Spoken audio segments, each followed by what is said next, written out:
my late mother, may she rest in peace, would have been 102 this month. She grew up then during the Great Depression in a multilingual, multi-ethnic immigrant community, mostly of people from Eastern and Southern Europe. I once overheard her talking to my daughters about how when she and her girlfriend somehow had a nickel, they'd go to the corner store to buy an ice cream to share. "What flavors do you have?" they would ask the man behind the counter, and he'd reply in what sounded like a long list, but in a language or an accent that none of the girls could understand, until he would invariably end, "Plus, I have strawberry, chocolate, and vanilla." So, as she put it, they'd settle for one of those, half wondering if what else he might have, or if that was really all he ever had. Well, for a long time, it strikes me, in America, a religion was a little bit like that. I remember 30 years ago being in Washington, D.C. among religious leaders who were called by Marian Wright Edelman to stand up for children. And we were going up onto the steps of the Lincoln Memorial with an aide checking us in, asking, "Protestant, Catholic, Jewish, or otherwise?" And I, of course, said, "I hope you seat me with the otherwise. They sound like the best company." Suddenly struck by how the word seemed both very apt and a bit ironic. But to really understand religion in a pluralistic world, says my friend Bill Vendley, you need a high IQ, which has nothing to do with your intelligence. That stands for your irony quotient. Bill should know he spent more than 2 decades as Secretary General of the World Conference on Religion and Peace. He once challenged me to guess who had written these words: "Liberals have been correct throughout history on issues of social justice, while we have been neglectful or derelict in applying the principles of our faith to establishing justice in a fallen world." Evangelical leader Ralph Reed. "What's irony, Dad?" my younger daughter once asked me. "Well, sweetheart," I said, it's when what you expected turns out to be otherwise, with you wiser as well. It's when people you don't like turn out to have some wisdom in them after all. It's when somebody that you considered other teaches you something about yourself. It's when it takes an anti-communist like Richard Nixon to open up relations with communist China. Today, I'd add, it's when a political party that says deficits don't matter refuses to raise the debt ceiling. That's irony. It's also when so-called progressives in cities on both coasts have the worst record of housing the homeless, because they let local forces resist building the needed affordable housing. It's when left and right, bad and good, weak and strong are deeper and more complicated than you thought they were. In a recent book called Love Your Enemies, How Decent People Can Save America from a Culture of Contempt, Arthur Brooks says that the polarization in our country today is not just about anger. There's always room for some righteous indignation about what is broken and wrong in the world. Rather, it's about the medios silos that lead people on both extremes to refuse to even consider opposing opinions, and then to hold those others, whether it's Pelosi liberals or MAGA Trumpists, simply in contempt, no longer seeing them as fellow human beings. Frankly, and ironically, I think it was going with my friend Bill to communist China in the mid-90s that led me to see how, with all of the freedoms that we Americans take for granted, it may be that our deepest mission, yours and mine, lies in finding a way to live that is truly other wise in every sense of the term. China was booming then, consumer spending going up every year, along with the crime rate. It seemed like the only thing left of Marxism was the materialism, with the income gap between rich and poor growing even faster than here in the US, and opening up such a moral and spiritual vacuum that the biggest irony was that the Communist Party that year literally asked the religious leaders that Bill and I were visiting to help them promote a new slogan: renounce scientific materialism, embrace spiritual civilization. How's that for irony? Of course, what they meant was deference to top-down authority. Even during its Cultural Revolution, you know, they had tried to stamp out religion, and nearly did so. For a generation, every shrine and temple, mosque, church, monastery, and seminary was shuttered, and only 15% of China's people emerged with any sense of religious identity. Every leader Bill and I met, whether Buddhist, Protestant, Catholic, Muslim, Taoist, seemed to be just barely 30 or over 80. Everybody else in between having been suppressed. They gave us a banquet in the Great Hall of the People in Beijing, no less, hosted by China's top official in charge of religion. And I, as the honorary president of the World Conference, came forward to present symbolic gifts. Simple little pewter cups and wooden pen trays, designed by Thomas Jefferson and purchased in the gift shop at Monticello, so that I could speak of him as the author of the world's first statute for religious freedom. And Bill could speak about religion's proper role in every culture in preserving the deepest memories and greatest spiritual wisdom of the people. The official responded, "You are right, of course. Here, grave misunderstandings of religion and its value took place, and our apologies are still needed." Bill and I were going on from there to a meeting in South Korea of the International Association for Religious Freedom, and the entire time I kept reflecting on how you and I so easily take for granted the freedom we have, with the result, ironically, that we don't always know how powerful it could be if only we would invest that freedom, which is always finite, more wisely in, well, being more otherwise. Wiser toward others amid all the growing cultural and religious diversity in our great world. Well, you know, in our lifetime, my lifetime, America's been through its own cultural revolution. We no longer have just 3 flavors of religion. We are the most religiously diverse country on the planet, with 3 million American Hindus, 3.5 million American Muslims, more Buddhists in the Bay Area than there are Unitarian Universalists all across the country, by the way, which should keep us humble, even as we recognize, as you so clearly do in this congregation, that there are hungry people, spiritually hungry people, yearning for what we have to offer.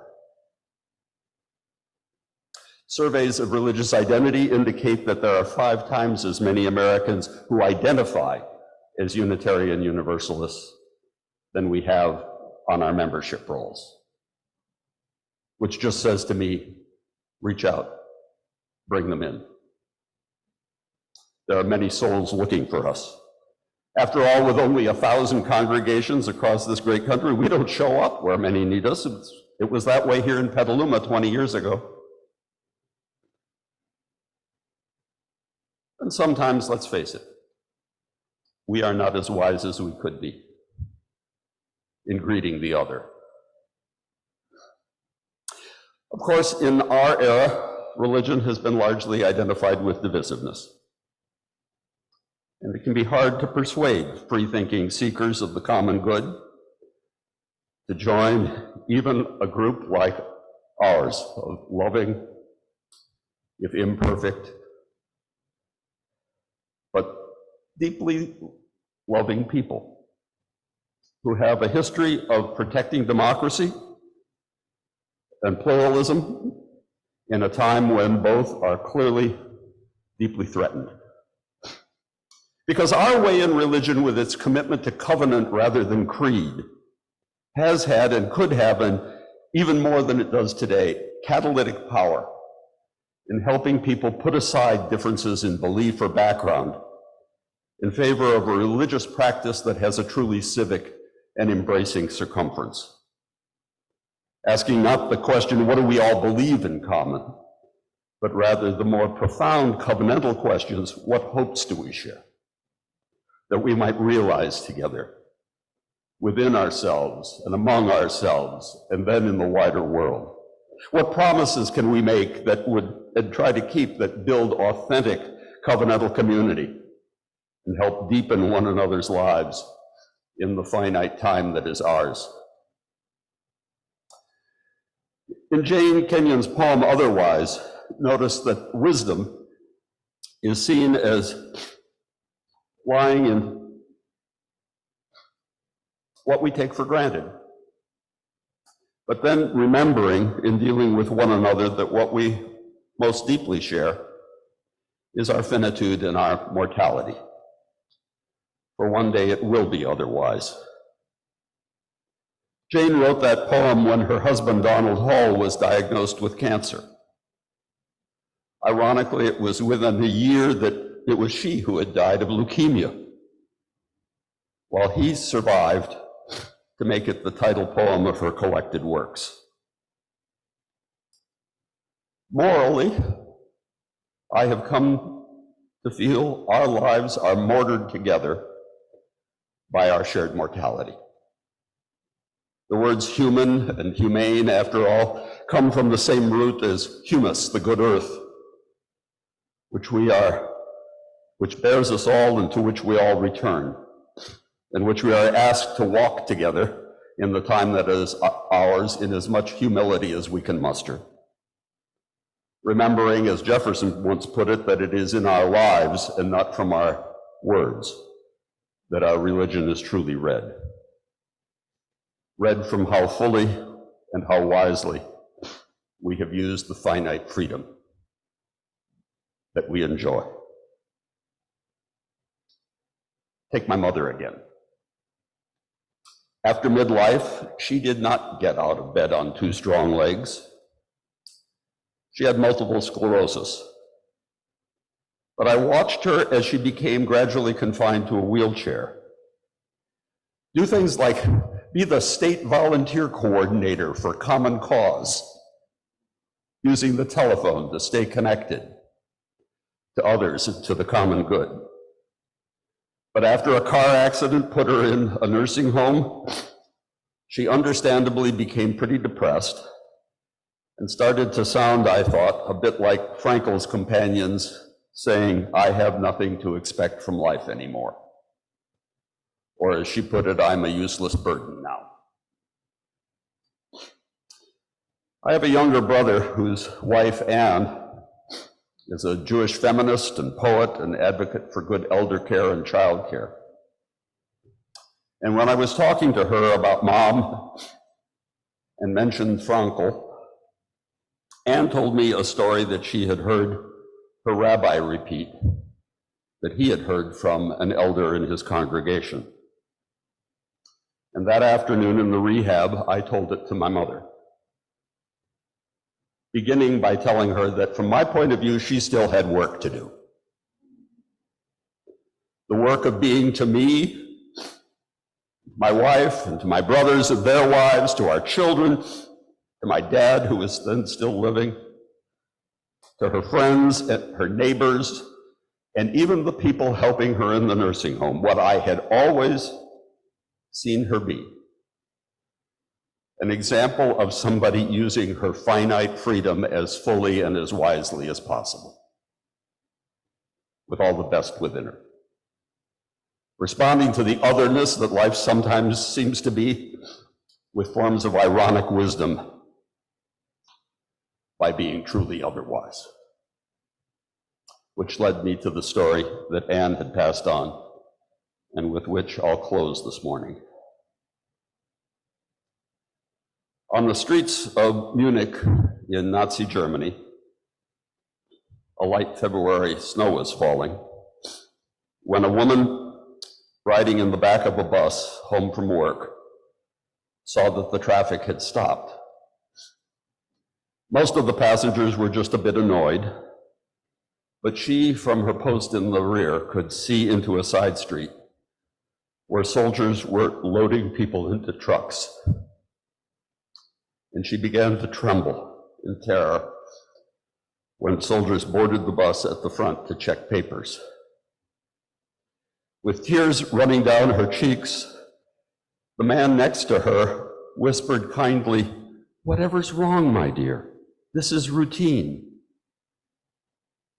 She whispered back, "I don't have the papers you have. I'm a Jew. They will take me." And the man paused for a moment, and then he stepped away from her.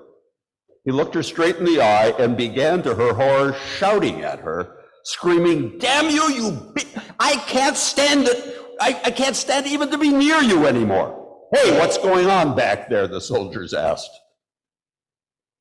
"Oh, hell," the man said. "My wife here has forgotten her papers again. She always does this. I'm just fed up." The soldiers laughed, moved on, passed her by. She never saw that man again, never even knew his name or what it was that had prompted him to be in that moment so courageously otherwise. My friends, Frankl was right. At every moment, we are questioned by life. One day it will be otherwise. And in the finite time that is ours, we may never fully understand the otherness that poses these questions to us. That, however, may not matter. What does matter is that while we have breath, we respond with the deepest wisdom that is in us and the greatest courage. That we respond with the capacity to sustain love, with gratitude for the unmerited beauty of being itself, with other wisdom that says no in the face of death and threats of dehumanization, and that says yes to all that serves and enhances human existence and the beauty of this planet. So that at the end, our final word can be one of thanks, as it was for my mom. And so others may be thankful for how we have lived. So may it be. Amen.